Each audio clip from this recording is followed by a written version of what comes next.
সময় এবং নদীর স্রোত এ জীবনের সাথে একনিষ্ঠভাবে বহমান। আমরা মানুষ, তাই আমাদেরকে ছুটতে হয় গন্তব্যে, আমাদেরকে বেরোতে হয় নানা প্রয়োজনে অথবা জীবন জীবিকার তাগিদে। দর্শক, আপনারা দেখতে পাচ্ছেন বাংলাদেশের দ্বিতীয় বৃহত্তর উপজেলা মনিরামপুর উপজেলার মনিরামপুর বাজারের আজকের চিত্র। দর্শক, এই স্থানটাতে 12 মাসই জ্যাম লেগে থাকে। এই স্থান নিয়েও অনেক গল্প আছে, আপনারা ভিডিওটি দেখতে থাকুন। যশোর টু সাতক্ষীরা মহাসড়কের মনিরামপুর বাজার, এখানে এসে থেমে যেতে হয় ট্রাফিক জ্যামে পড়ে। কত মুমূর্ষ রোগীরও ফুরিয়ে যায় জীবনের তেল। অসহ্য চিপাগুলির মধ্য দিয়ে যাত্রীবাহী বাস, পণ্যবাহী ট্রাক, ছোট বড় নানা ইঞ্জিন চালিত গাড়িসহ একই সাথে মানুষের চলাচল।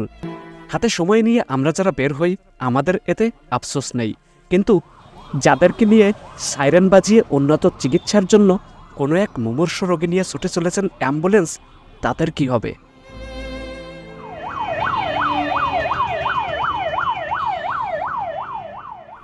হয়তোবা এখানে এসে তাদের জীবন থেকে বেঁচে থাকার আকুতিটা বিদায় নিল।